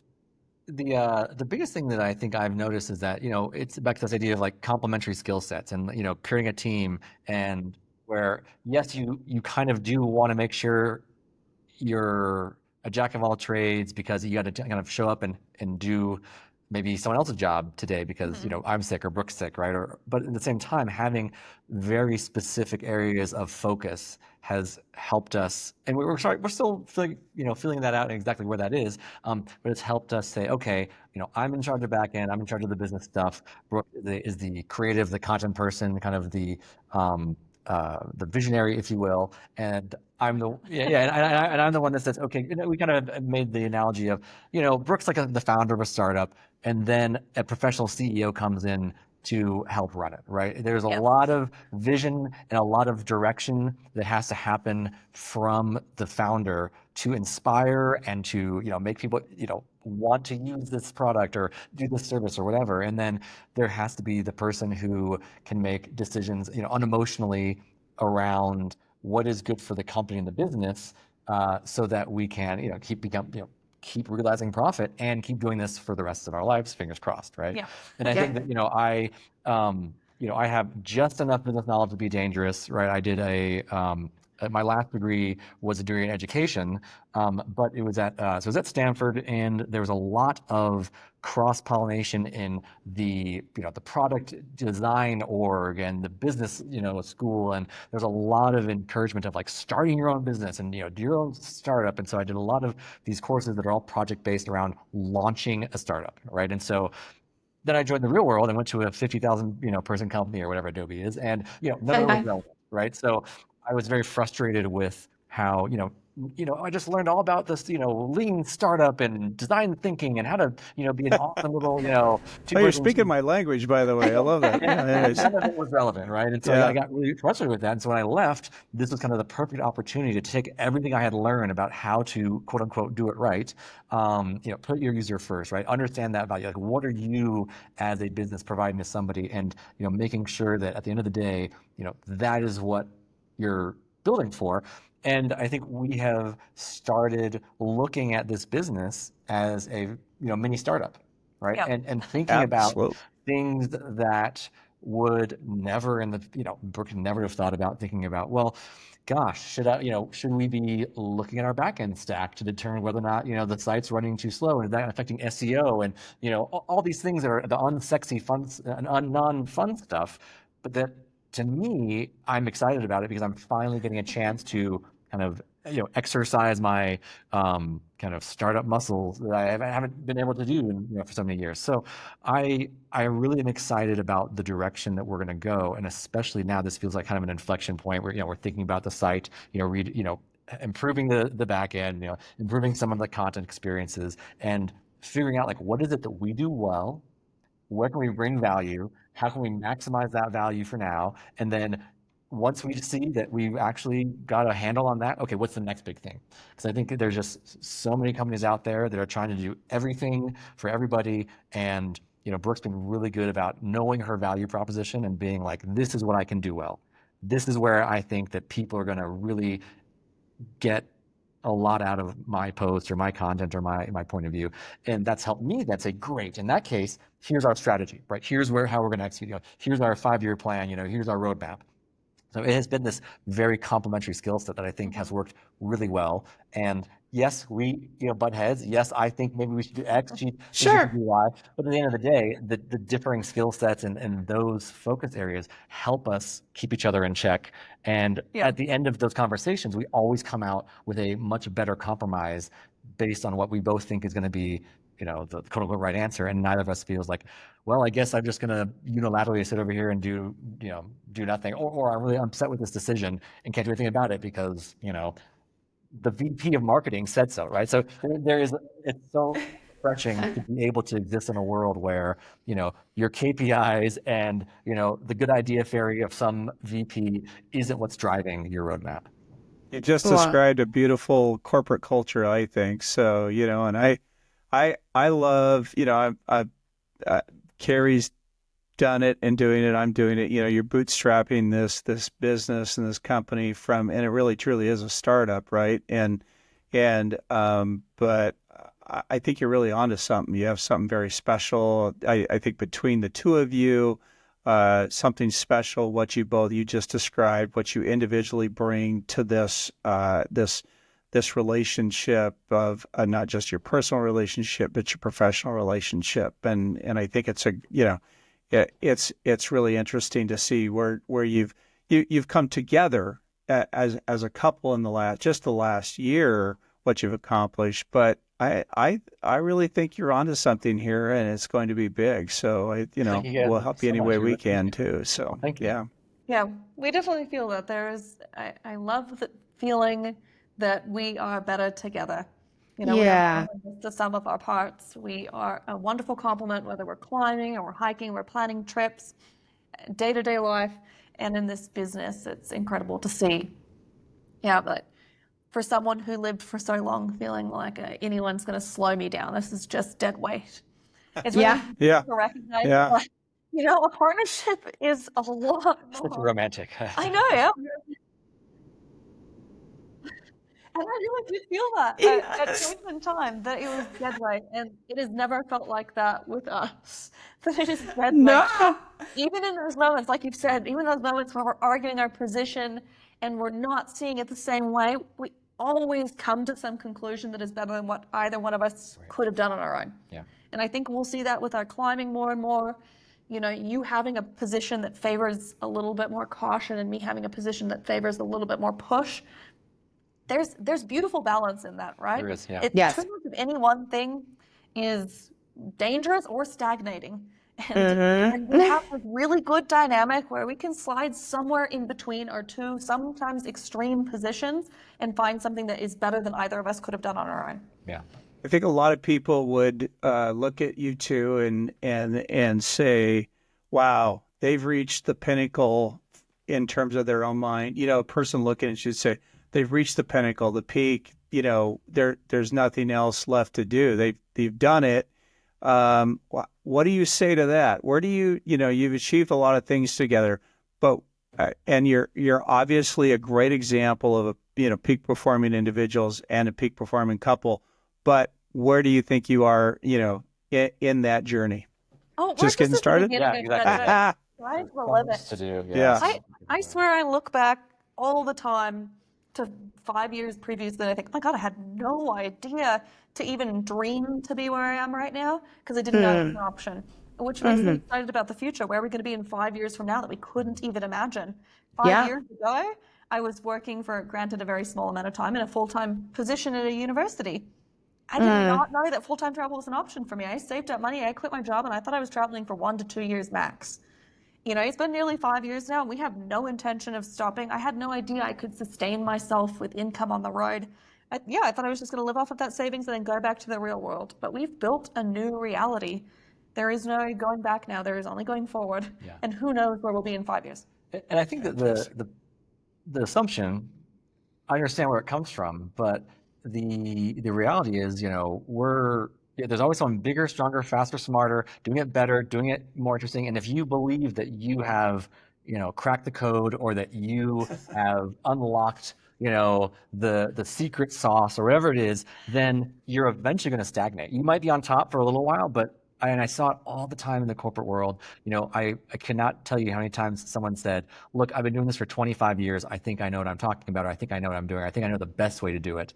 And I think like resistance to growth and change. Resistance to growth and change, because, if it ain't broke, don't fix it. Or, there can't possibly be someone else doing it better, because otherwise that threatens my belief that I am the key to those keys, right? The fact that I did failure, not wanting to fail. And if you just embrace that there is somebody else who's doing it better, knows more than you, then it keeps you curious. And I think that I've read once that, curiosity is by far one of the, the major indexes of how successful, someone's going to be in their life is, will you stay curious? And I think that I, for sure, embrace that mantra. Everything we do, I'm like, hey, I wonder what the, and again, to Brooke's point, like I'm more systematic about everything. I take a structured approach. I'm like, I bet there's a book out there that teaches exactly how to do all these things, or I bet there's some expert who has, talked about this at length, right? And I go and search for that, and then we, talk about the implications for that. And so I would hope that the people who are listening to this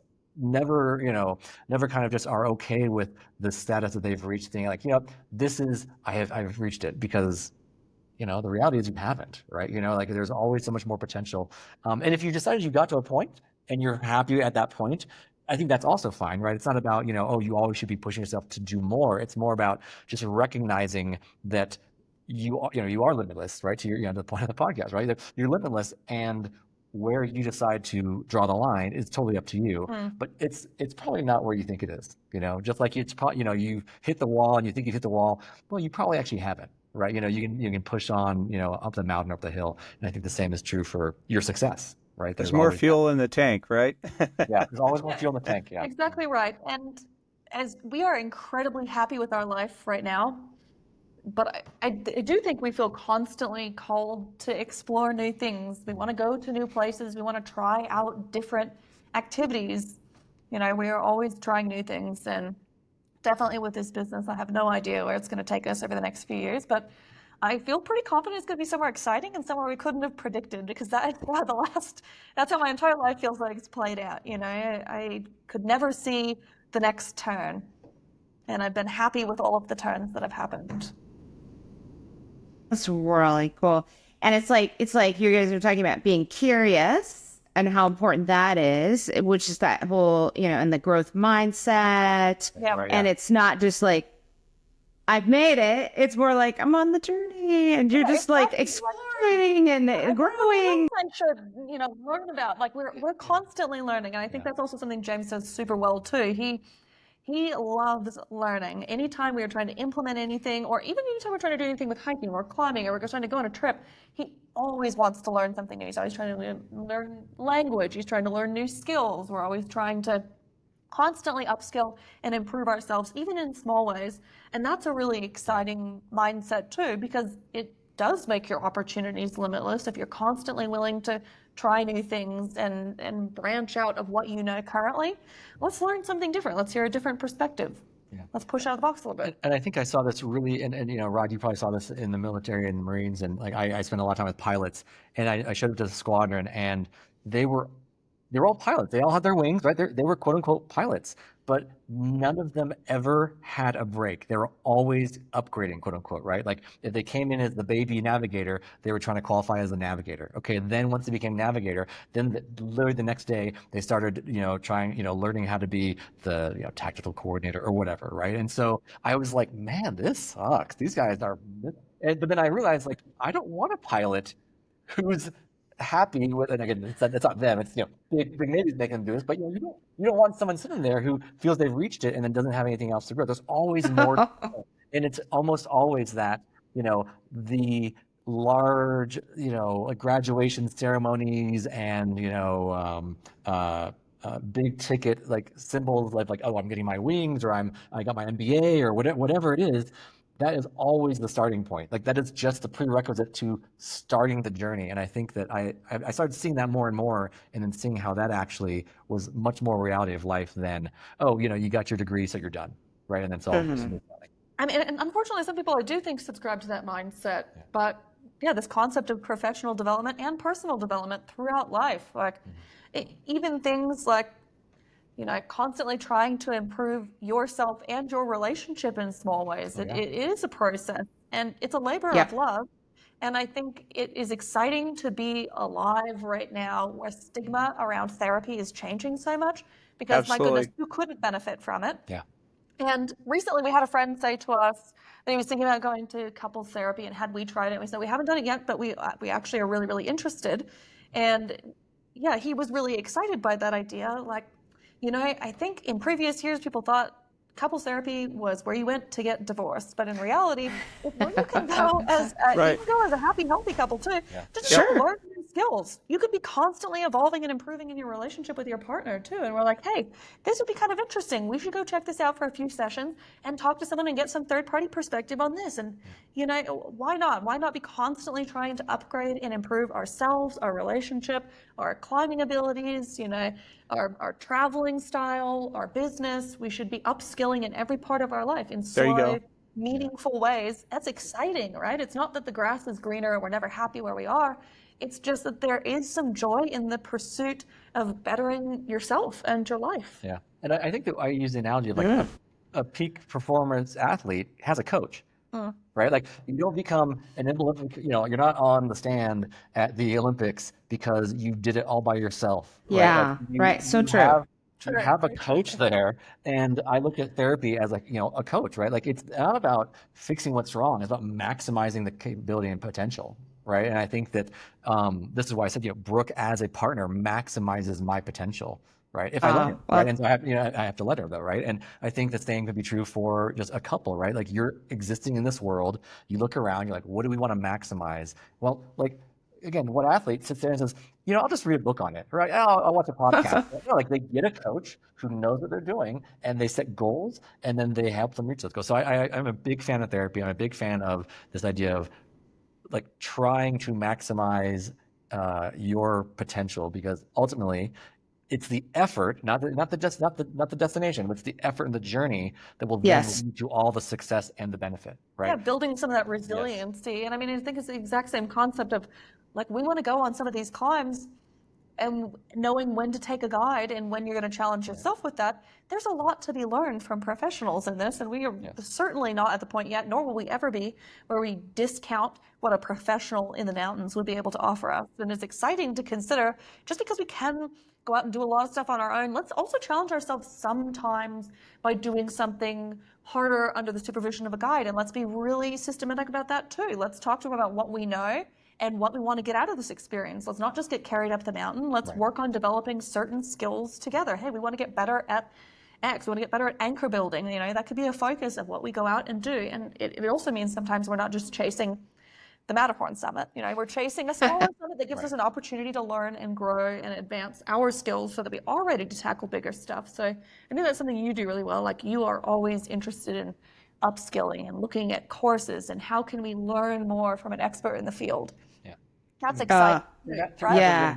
That makes sense. Like, you can do a lot of stuff on yourself and you can stretch yourself on your own. That's fantastic. But in tandem, you can also learn from the experts. Being open to that feedback, I think it's an important skill, and you will only get so far on your own if you're not willing to learn from other people. Like, I certainly didn't self-teach everything that I know about the mountains. My dad taught me so much that I know.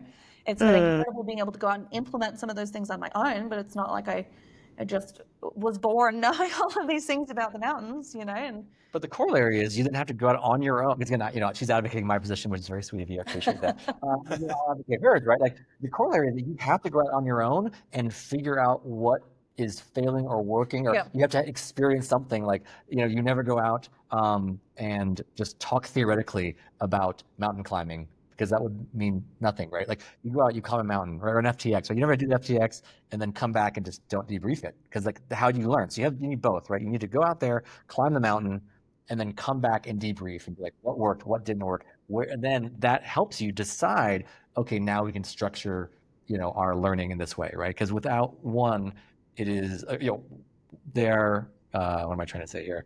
Symbiotic, I guess. Like you have to have both. Yeah, there is a push-pull in that, just like there is in everything that we've talked about. It's like that balance between challenging yourself and putting it to the test in the real world, in practice, sink or swim. And then there's the opportunity to upskill, learn more. These are two different zones that we can just oscillate between as human beings. Like, we're learning from the experts, we're implementing and seeing what we can do, and we're stretching ourselves a little bit, and then we're going back and we're learning more from the experts, and we're stretching ourselves a little bit more. There you go. That's an exciting dance between these two things, where we get to grow, but we're also deferring for some expertise where needed. Yeah. What you described, I think, is something that Carrie and I have been talking about since the beginning, which is that, it's this, the cycle of behavior change and, getting, you go from the, I'm going to do this, show me how. So, you try yourself, but you also get help from experts, you get your knowledge, school, people, classes, whatever it is. And then you have this knowledge and then you go out and try it, but it's not, you have to have the coaches, the mentors, the people to kind of help you dissect what happened, debrief, things like that. And that's how you develop those new skills, that new knowledge, and then you just keep doing it all over again. That to me is what I think you've described in such a great fashion. Yeah, exactly right. And I think a lot of that is something that you have taught me too. I think I have so often believed, I'm out here on my own now and I have to just blaze on ahead. I know what I know and I'm not going to go back and ask for help because I'm already at this stage. Right. Help is for beginners. And that is that's a total fallacy. Help is not for beginners. Yeah. Help is for absolutely everyone, and there is always something to be gained. And as a beginner, our photography is an example, right? Like we are both self-taught photographers, but we took such a totally different approach. I went out and learned to use 10% of the features of my camera and sort of just clunked my way through many years with this camera. James taught himself, but he read manuals. He's bought courses. He talks to people constantly about it. He watches so many YouTube videos. Even now, he's a phenomenal photographer, and he is constantly upskilling. And it has been inspiring because I thought, wow, he is a 10 times better photographer than I am. And I'm not doing any upskilling. Yeah. I am just stuck in this mentality of, well, I'm no longer a beginner, so I'm going to figure it out on my own. And I think that has held me back from getting better at some things. So it's something I'm trying to focus on more in life now that James is a great motivator for.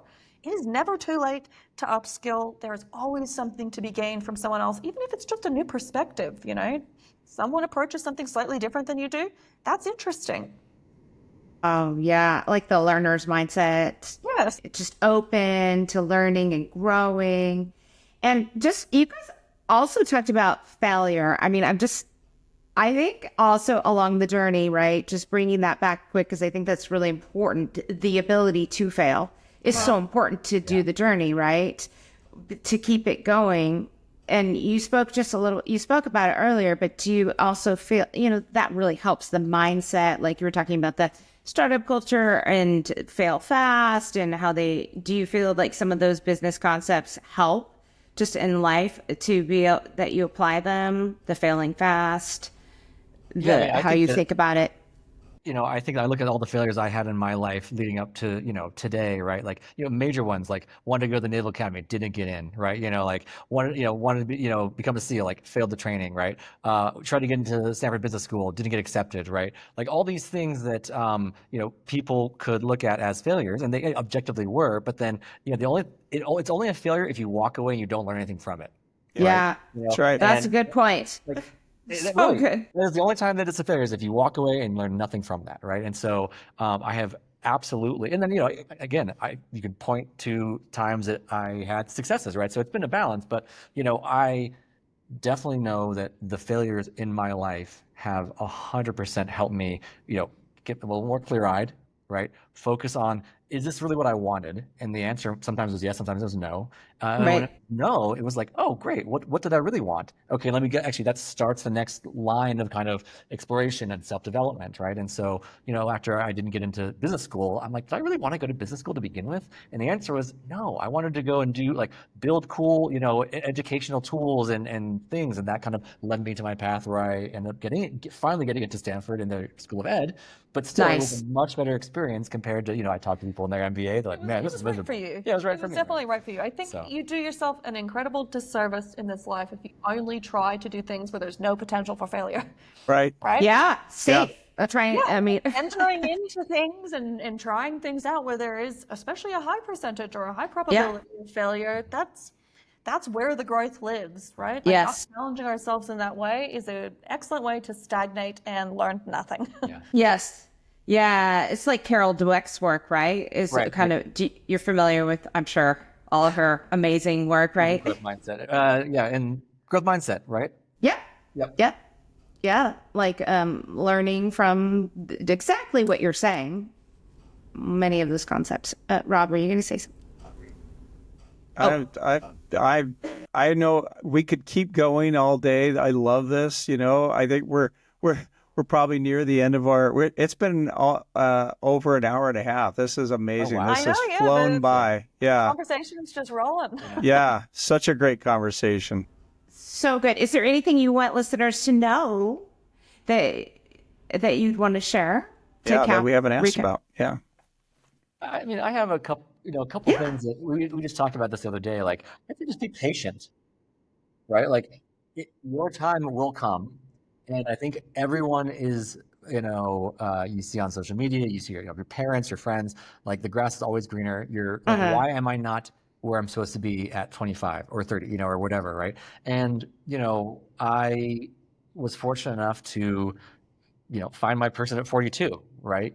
And decide that I wanted this life, as, again, my third career, right? I was in the military, then I was a teacher, then I was in tech, and now, I'm a vagabond, social media, boyfriend / back-end, web, developer. It's completely Startup. Yeah, startup, right? And I think the problem is so many people believe they should be somewhere they are not. And like they haven't figured it out, quote unquote. And I think that, there's always like, you can just Google a list of people who figured it out late in life, right? And all these names will come up that you're so surprised about. And, as maybe reductive as that is, it's very true, right? There is no standard timeline. There is no standard timeline, right? And so do not put the pressure on yourself because your sister, got married and sold her company at 27 and you are still figuring it out, right? Or whatever is your own example. Because and likewise, to connect back to climbing too, I hear plenty of people say, "Oh, I was worried I was too old to get into climbing because I'm 35 and I haven't, I would be a beginner." It's never too old. I've met plenty of people who got into climbing late in life and are excellent climbers. So absolutely never too late to start there either. Yeah. Mm-hmm. Yeah, that's inspiring as well. Great points. Okay, I guess my advice that I would like to offer to people is that I think one of the greatest things that you can be in this life is an opportunist. And I know that word has like a dirty connotation of like, someone who takes advantage of situations. But no, if we think about it in its purest form, it is someone who recognizes opportunities and is willing to seize them. And that doesn't have to be at anyone else's expense. It means, seeing opportunities as they arise around you and being willing to pivot and be flexible. If you have one fixed plan for your life, I think you will miss out on a lot of incredible opportunities as they arise. Yeah. Maybe you have a few steps figured out, but then just kind of see where it takes you. You're aiming for one direction, but be open to people that you meet who totally change your perspective. And it's never too late to shift either, right? You could be stuck in a career. Oh, I have to stay with this for the rest of time because I started this job when I was 22 and like, why would I ever go back and study something different? Look at James, he has 3 master's degrees. You can always go back and study something different and opportunities will always present themselves. You will be given information that you didn't have previously. You will discover things about yourself and the world is always changing. If I had decided to follow on a straight and narrow path, I would be a completely different person to the one that I am now. I moved to Australia by myself when I was 18. I got a PhD, which was not my plan. I wanted to be a physician. I got an opportunity to do my PhD, pivoted to research, and it is only because I had that research job that I was able to save all of the money that I did because I didn't have debt. I got paid to do my PhD. I was able to leave and save up money to go travel. I'm able to tick over a little bit of research work, sometimes on a contract basis, as the blog was building up, and that was a great help as I've been on this journey. I thought I was only going to be traveling for a little bit of time. I didn't expect to meet a partner. Who knows what twists and turns are in the road ahead of us, but I think being open to those twists and turns has been incredibly valuable. And I'll say this kind of connected to that and around like the twists and turns that you have the opportunity to take. You have to know what you want in order to determine what option is going to be best for you. And I think the best example was like, so actually I had gotten into, before we got together, I'd gotten into another graduate program for screenwriting at USC, right? And I wanted to pivot into screenwriting. I've been a writer my entire life and I just never felt like that's the path for me because you go to corporate America, you do that, right? And I got in, and we kind of had this moment where I was like, look, do I want to be a screenwriter or do I want to be with the love of my life and travel the world and that is what I want. So given those choices, someone like, oh my gosh, how could you turn down getting into, it's your dream to become a screenwriter. I'm like, no, my dream was to be happy with the love of my life. I can write anywhere. I can do whatever. And if I hadn't had done that reflection and really knew what I like and really known what I wanted, it would have been very easy for me to choose the more glamorous, the more sexy. Again, you can obviously say traveling the world with your love of your life is very sexy too. Yeah. Really glad For sure. Yeah. But it is. I think I had a lot of veterans who call, when I was at Adobe, they called me up, it's like, "How did you do it? How did you get this job at Adobe? I want to be in tech so bad." And I was like, "Why do you want to be in tech?" Well, because that's the deal. That's what you're supposed to do, and all the money. And I'm like, right, but what do you really want to do? Are you really into tech, or do you just want a lot of money, right? And start asking yourself those questions in any domain. And then if you find that the answer is, well, actually, I just really want to work on hard problems, right? Like, okay, that's a very great, because now there's 1,000 different things you could do that lets you work on hard problems, and maybe making money isn't actually what you think is the most important thing. And so I really encourage people to reflect on what they truly want, do some soul searching, right? There's plenty of resources out there to guide you in that. I'm sure you guys are, up on that as well. And then when these opportunities come knocking, you have a much better chance of choosing the right one because you know what you want and you're much better suited to actually pursue it. So wise. Great advice. Wow. Yeah. Fantastic. Absolutely.